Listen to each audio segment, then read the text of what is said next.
BBT founder Acharya Srila Prabhupada ki jai. Namacharya Srila Haridas Thakur ki jai. Principal Shri Krishna Chaitanya Prabhu Nityananda Shri Advaita Gadadhar Shivasari Gaura Bhaktivinoda ki jai. Shri Shri Radha Krishna Gopi Gopinath Shyamakund Radhakund Giri Govardhan ki jai. Vrindavan Dham ki jai. Mayapur Dham ki jai. Navadeep Dham ki jai. Jagannath Puri Dham ki jai. New Dwarka Dham ki jai. Jamunamaya Gangamaya ki jai. Tulsi Devi Bhakti Devi ki jai. Their Divine Lordship Shri Shri Rukmini Dwarkadish ki jai. Their Divine Lordship Shri Shri Jagannath Baldev Shrimati Subhadra ki jai. Their Divine Lordship Shri Shri Gaurnitai ki jai. Gaudacandra Srimad Bhagavatam ki jai. Transcendental Book Distribution ki jai. Harinam Sankirtan Jaga ki jai. Transcendental Harinam ki jai. Transcendental Prasadam Distribution ki jai. Gaura Premananda Hari Hari Bol. All glories to all the summer devotees, Hare Krishna. All glories to all the summer devotees, Hare Krishna. All glories to all the summer devotees, Hare Krishna. All glories to Shri Shri Guru and Shri Gauranga. Krishna Prabhupada.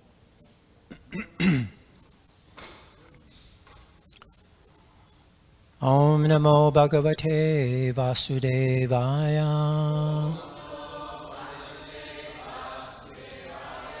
Om Namo Bhagavate Vasudevaya. Om Namo Bhagavate Vasudevaya.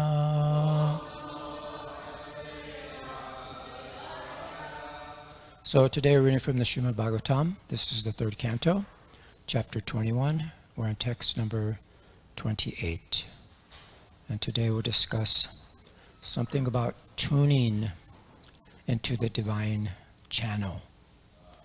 That's like aligning our will with God's will. So let's dive right into the verse. Sure.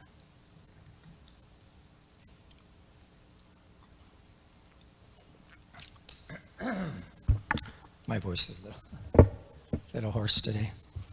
Okay, so Samahitam te hridayam yatre man parivatsaran satam brahman vipavadhu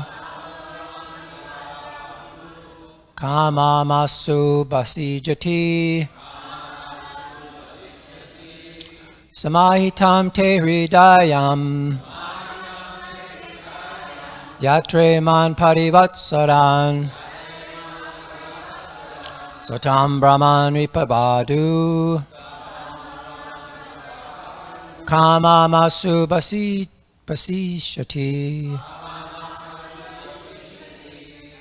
Samahitam te hridayam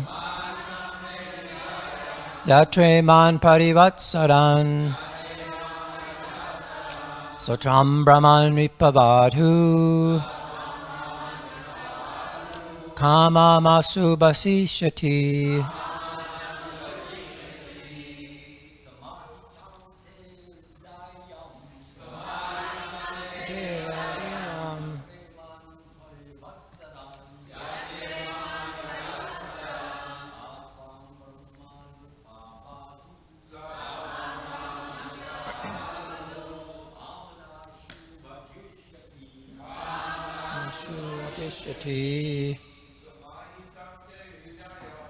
Samahitam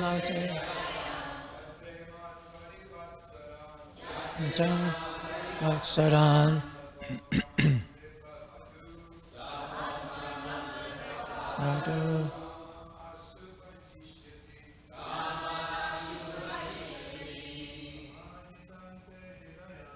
Samahitam te hridayam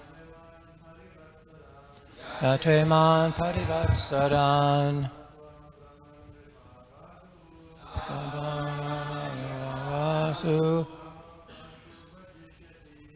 Kama masu basishati Samahitam te hridayam Yatre man parivatsaran Satram Brahman Vipavadu Kamamasu basishyati. Vaishnavis. Samahitam te hridayam. Yatre mam parivatsaran. Satram brahmanipavadhu. Kamanasu basishyati. Samahitam te hridayam. Yatre man parivatsaran. Satram brahmanipavadhu. Kamamasu basishyati. Samahitam te hridayam. Yatre man parivatsaran. Satram brahmanipavadhu. Kamamasu basishyati. Samahitam has been fixed. Te, your. Hridayam, heart. Yatra, on whom. Iman, for all these. Parivatsaran, years. Sa, she. Tvam, you. Brahman, O Brahmana. Nripavadhu, the princess. Kamam, as you desire. Asu, very soon. But Jishati, will serve. Translation and purport by Srila Prabhupada. That princess, O holy sage, will be just the type you have been thinking of in your heart for all these long years. She will soon be yours and will serve you to your heart's content. Purport. The Lord awards all benedictions according to the heart's desire of a devotee. So the Lord informed Kardama Muni, the girl who is coming to be married with you is a princess, the daughter of Emperor Swayambhuva, and so just suitable for your purpose. Only by God's grace can one get a nice wife, just as he desires. Similarly, it is only by God's grace that a girl gets a husband suitable to her heart.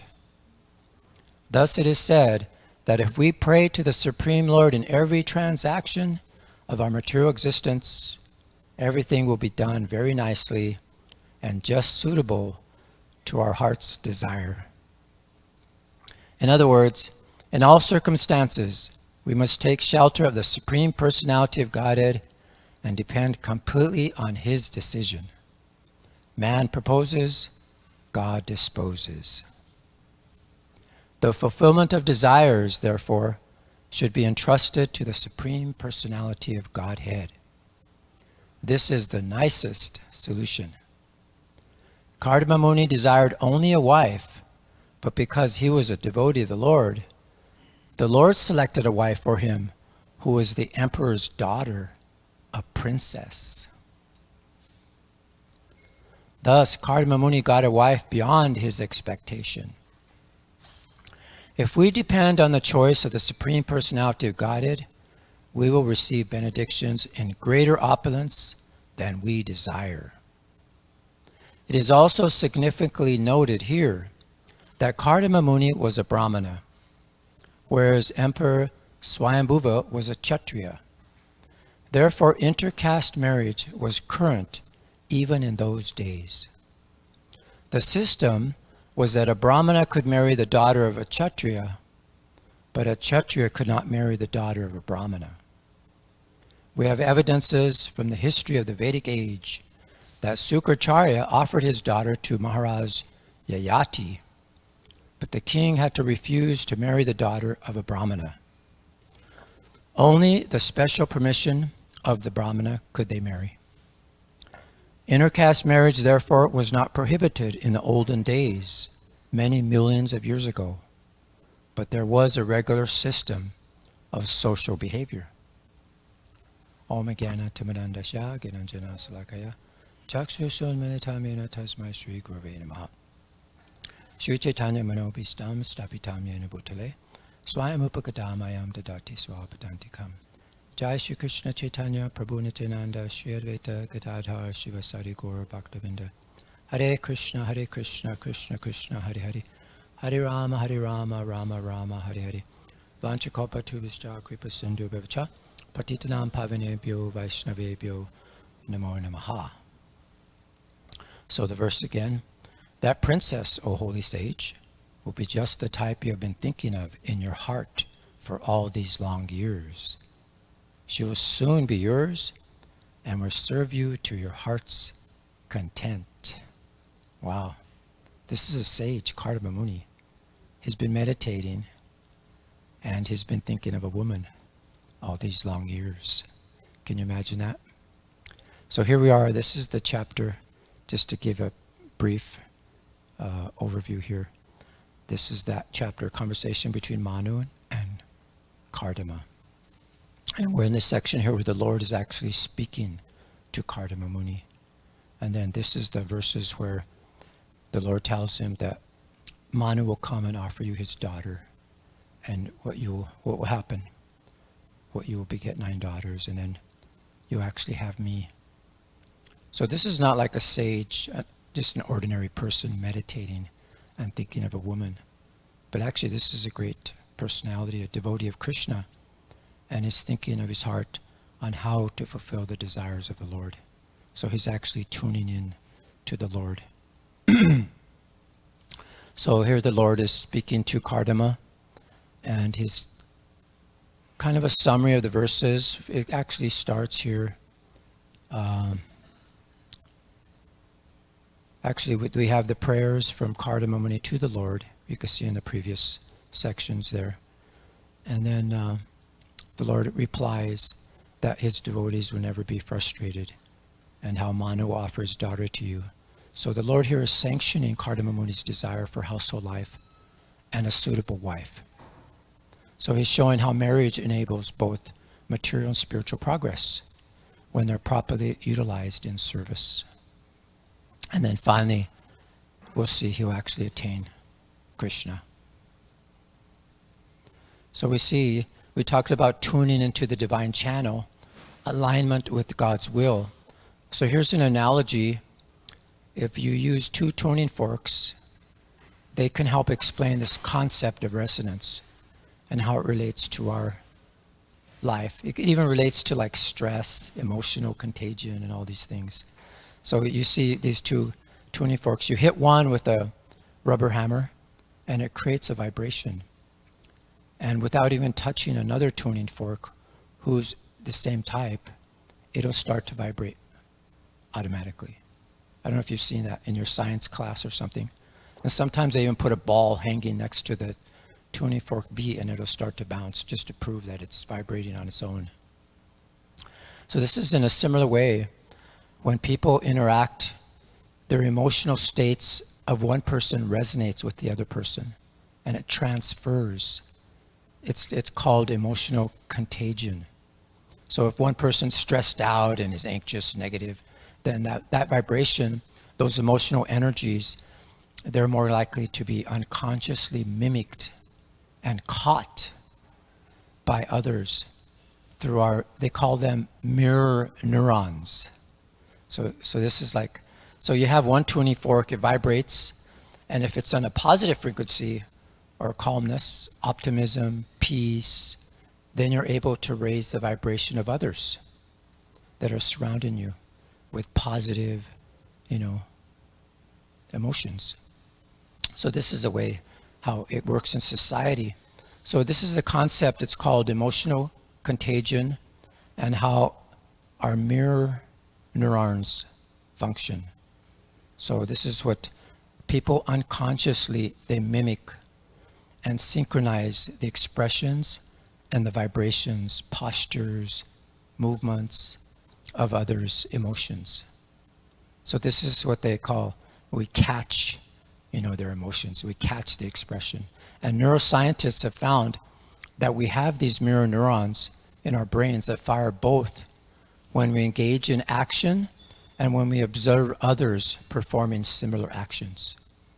So this helps us empathize and understand others. So this is the term emotional contagion. Our mirror neurons are believed to subconsciously mimic the facial expressions, the body language, the vocal tones, and of other people during our social interactions. So this is what's happening. Our brain mirrors what other people are feeling. And even sociologists have shown how being around others who display more positive or negative emotions, they can influence our own emotional state through this process of emotional contagion. So we have to surround ourselves with positively centered people who remain calm under stress, things like that. So just practical things like that. So our thoughts, we begin to understand, have a huge influence over our emotions and our experiences. And if we change our thoughts, we can change our feelings and our lives. So we have the power to choose our thoughts. And we can place our focus and attention where to place it. We can focus on positive things, or we can zoom in on negative things. So our attitude, our outlook, it shapes how we perceive and react to situations. So we have to choose this positive solution. So our mental and emotional energy impacts those around us, through this emotional contagion. So if we can generate positive, negative energy, we can influence other people. So the same with our spiritual energy, and our beliefs about ourselves also determine our experiences. So we have to have a strong sense of our spiritual worth, our capabilities, how we can handle ourselves better amongst other people. So you could go on and see how sociologists are trying to understand this in society, dealing with stress. And also we know as a spiritual movement, Prabhupada always said, it's very important that we associate with devotees. It's very, very important. So this is just one analogy here to understand how we can tune in just by associating with different devotees. So this is what Kardama Muni was doing. He was proposing, he was trying to tune in, and God disposed. So this is what happened. So this is where Kardama Muni saw the Supreme Personality Godhead, who was free from all material contamination in his eternal form. He was effulgent like the sun. He was wearing a garland of white lotuses and water lilies, and the Lord was clad in spotless yellow silk. And his lotus face was fringed with slick, dark locks of curly hair. So it was adorned with a crown and earrings, and he held his characteristic conch, disc, and mace in 3 of his hands, and a white lily in the 4th hand. And he glanced about in a happy, smiling mood, and whose sight captivated the hearts of all the devotees.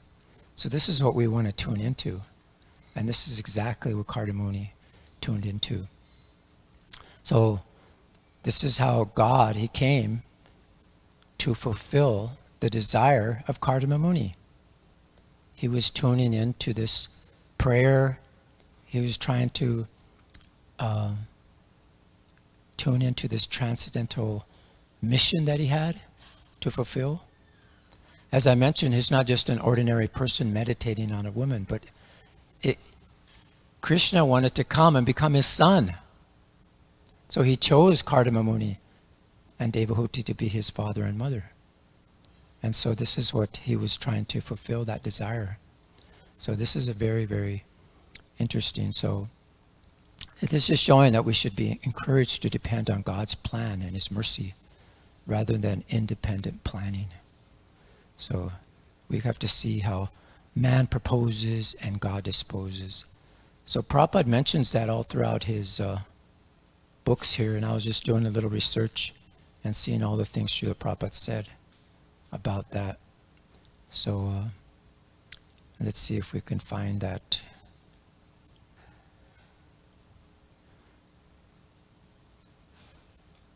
Okay, so to explain how God fulfills our desires, even materialistic ones, by giving us suitable bodies and opportunities.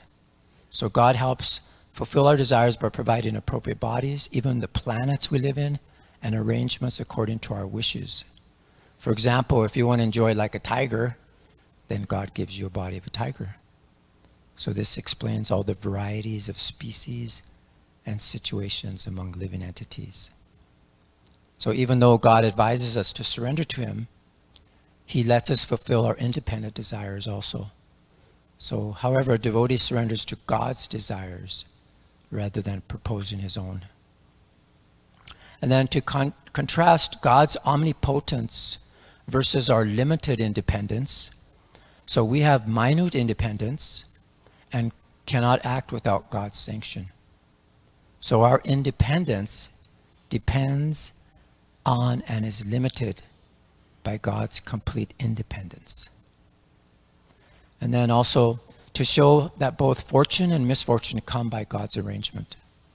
So we may see favorable or unfavorable events as chance occurrences, but actually nothing happens by chance. Nothing happens without God's sanction and plan according to our desires and deeds. So, and also to encourage dependence on God's mercy rather than independent planning. So despite our plans, success still comes by God's grace. So if we're prudent, we'll see behind apparent chance the divine hand and surrender into it. So those are very nice conversations. Prabhupada was talking, he was defeating this idea of chance, that nothing happens by chance, that it's all made by arrangement. So if you have desires, then Krishna makes all these arrangements for you. He may create a planet for you, he may create a certain type of body for you, associations, so many things. So man proposes, God disposes. So that conveys that although we're given some degree of free will, the fulfillment of our desires depends entirely on the divine plan. So a wise person recognizes this dependence on the Supreme and voluntarily cooperates in harmony with the divine will. So this is the point that we have. So, you know, people think, oh yeah, by chance it happened. Oh, I was lucky. But no, it's all planned. There's arrangements made already for us. So Kardama Muni was a great sage, and he was, even after he got married, he was absorbed in meditation, and he practically forgot he had a wife. And even Devahuti accepted the life of her husband. She became emaciated, with matted hair, wearing tree bark, you know, and Kardama Muni, he took compassion on her, and he rewarded her. So in this, what he did, he said, just dive into this lake, Bindu Sarovya, and it contained sacred waters of the Saraswati. And when she dived in, she found a house inside the lake where 1,000 youthful girls presented themselves as her maidservants.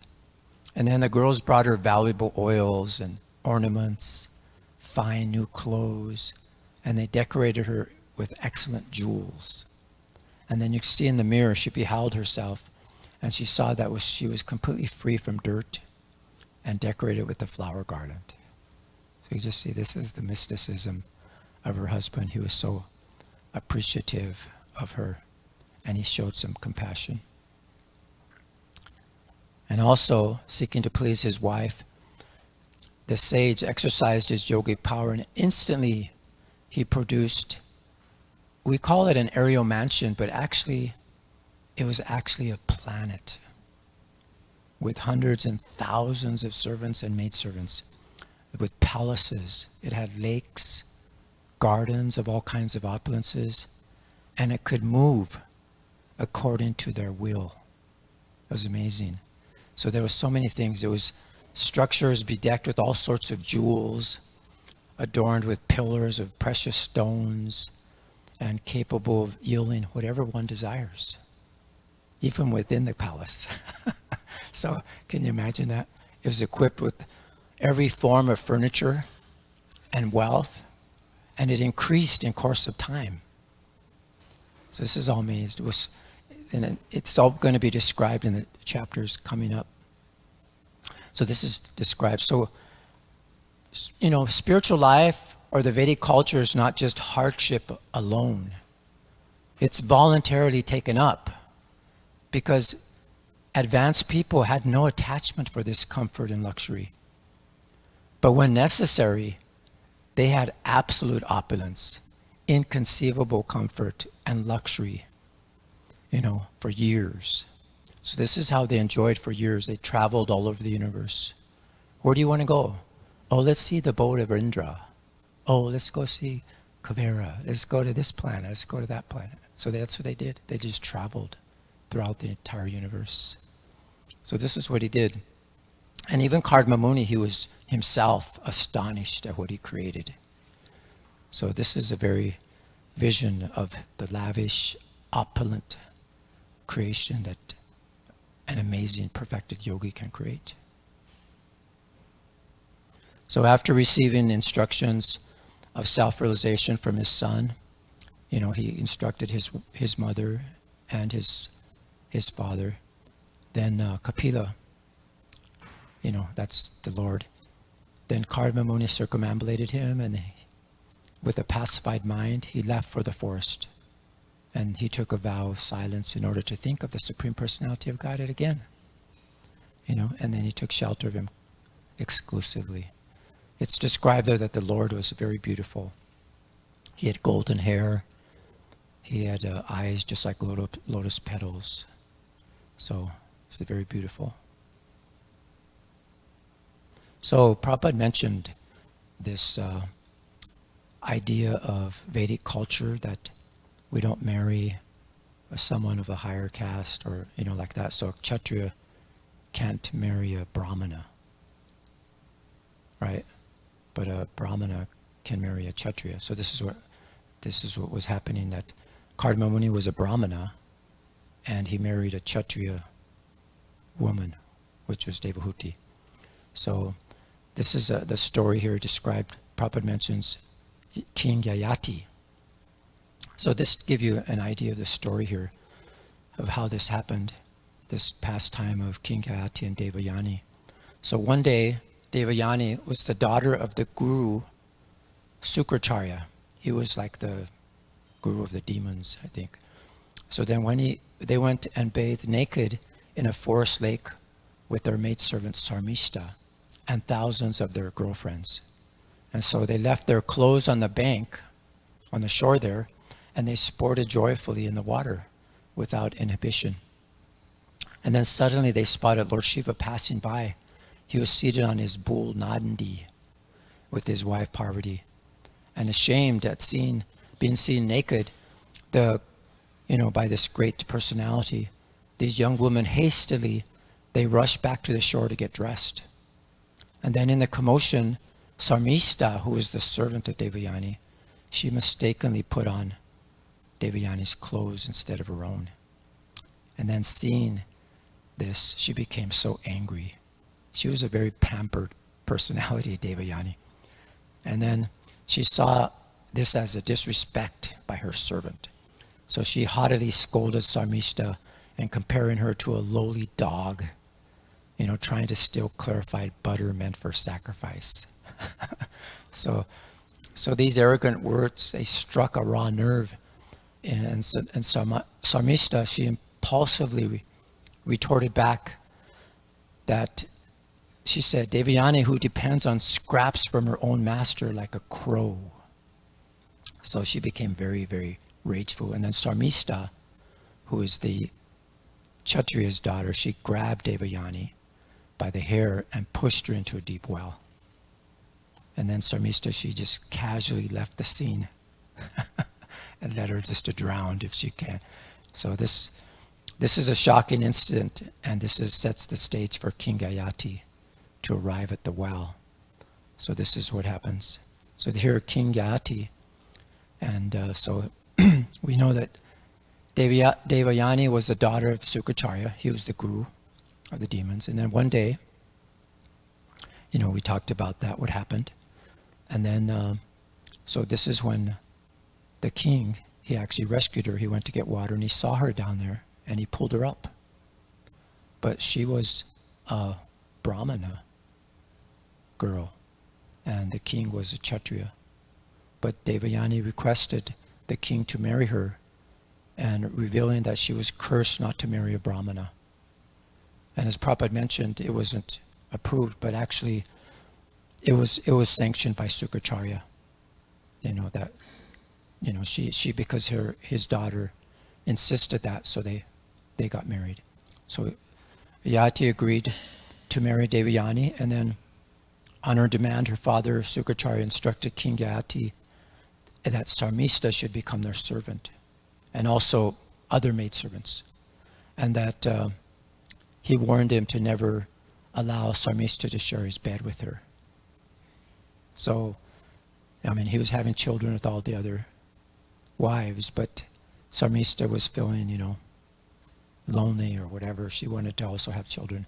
So she approached him, and he actually slept with her and had children with him, and this got Devayani very angry. So she went to her father and complained, and so she found out, and she was furious. And so what happened is Sukracharya actually cursed Jayanti to become prematurely old and impotent. But then later, regretting his curse, which would also hurt his daughter Devayani, Sukracharya gave him some relief. He said, if you can persuade any of your sons to exchange their youth with you, then you could actually regain your vitality. So he actually did that, and his son Prabhu actually exchanged his youth with him. So this is what happened. So we see how lust and material desires are never satisfied and lead to suffering. But renunciation of material enjoyment and surrender to God brings real happiness. So by hearing transcendental topics, it helps us awaken our detachment and desire to serve Krishna. So we have to fix our mind on the Lord. It frees us from this material bondage. So after a while, King Yati finally realized that, what am I doing? God, I've already been cursed, and then I get my son's youth, and now I'm becoming also attached to so much sex life. So then he told this story of a he-goat and a she-goat. So he narrated this to Devayani, to his wife. So here he said, once there was a lusty he-goat that was wandering the forest looking for vegetables to eat, but by chance it came upon a well and peered inside. To its delight, there was a young female goat stuck at the bottom of the well. She was bleating for help. So overcoming with desire, the cunning he-goat, he quickly looked around for something to use to rescue the trapped she-goat. So it spotted a slanted stone slab and pushed it into the well, allowing the she-goat to easily walk up the makeshift ramp to freedom. The rescued she-goat was very beautiful and had nice wide hips. As soon as she came out, the other female goats also became attracted to the brave and handsome he-goat. He now had to pick of his partners to fulfill his lusty desires. Then the he-goat started engaging in sexual affairs with all the females, carried away by the waves of animal passion. He completely forgot his real business of feeding himself and survival.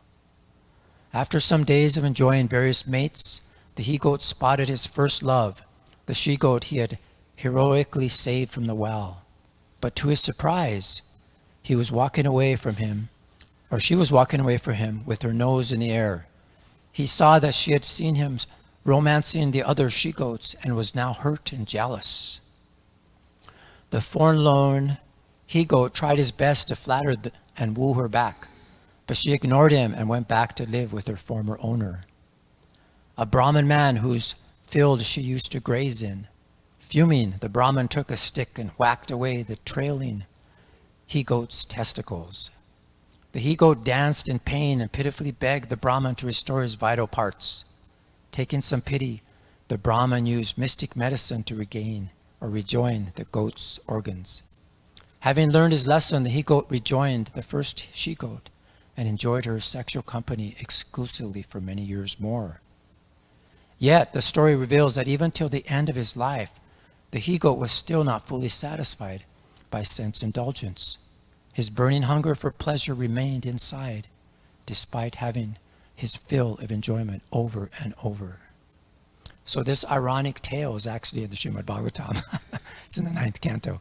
It was taught by King Yayanti that lust can never be quenched by gratification. It only burns stronger, scorching one's consciousness and stilling wisdom. Having realized this spiritual truth, the famous monarch at last renounced his greed for sensuality and turned wholeheartedly towards God. So talking about heart's desire, you know, if we take shelter of the Lord's feet, it's described as Krishna, which is like the source of everything, and it's like a desire tree. So if we use our broader intelligence, whether we have material desires, you know, to be liberated, or we have no material desires, then a person with broader intelligence, Udara D, he takes shelter of Krishna. So this is what we have to do, is take shelter. So I was looking up this thing, Prabhupada mentions a lot of things about, and in the books talks about heart's desire. So there's a nice verse from the Adi Lila, and this is the glories of Lord Nityananda Balaram. This is the verse. It says, "My dear friend, if you're indeed attached to your worldly friends, do not look at the smiling face of Lord Govinda as he stands on the bank of the Jamuna at Keshigat. Casting sidelong glances, he places his flute to his lips, which seem like newly blossomed twigs. His transcendental body, bending in 3 places, appears very bright in the moonlight." So in the purport there, they're quoting Vidyapati. He's a great poet of Mithila. That's where he lived. He said that the pleasure derived from friendship, society, and family life in the material world is like a drop of water. But our hearts desire pleasure like an ocean, right? So thus the heart is compared to a desert of material existence that requires the water of an ocean of pleasure to satisfy its dryness. If there's a drop of water in the desert, one may indeed say that it's water, but such a minute quantity of water has no value. Similarly, in this material world, no one is satisfied in the dealings of society, friendship, and love. Therefore, if one wants to derive real pleasure within his heart, he must seek the lotus feet of Govinda. In this verse, Rupa Goswami indicates that if one wants to be satisfied in the pleasure of society, friendship, and love, he need not seek shelter at the lotus feet of Govinda. For if one takes shelter under his lotus feet, he will forget that minute quantity of so-called pleasure. One who is not satisfied with that so-called pleasure may seek the lotus feet of Govinda, who stands on the shore of the Jamuna at Keshitirtha, or Keshigat in Vrindavan, and attracts all the gopis to his transcendental loving service. So there's other places where Prabhupada mentions this heart's desire. And in the Path of Perfection, there's a chapter there, chapter 9, Destination After Death. He talks about how people shouldn't think, oh, I want to see God. God, please come and stand before me. You know, like he's his servant, right?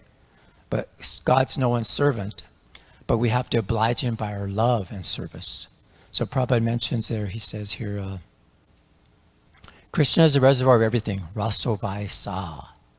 Therefore, when we hanker after beauty or power or knowledge or fame, we should just turn our attention to Krishna.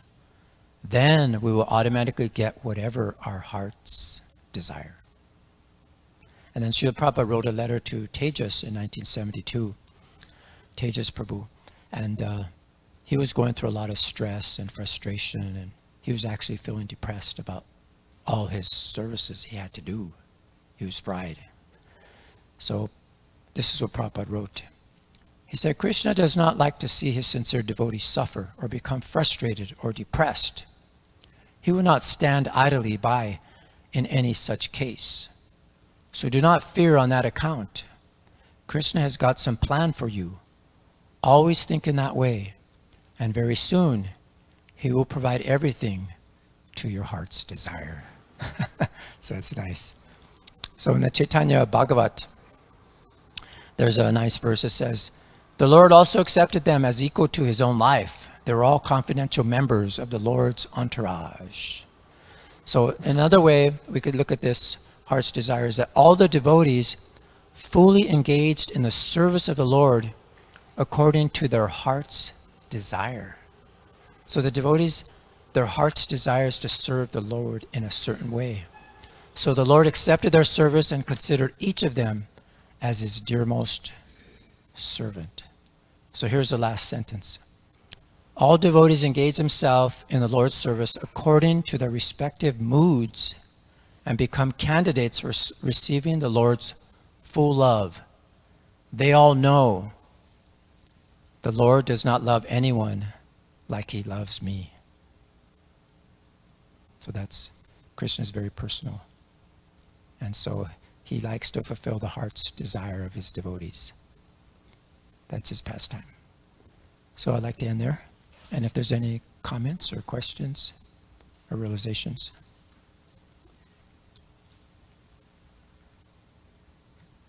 Yes. Satchitananda Prabhu.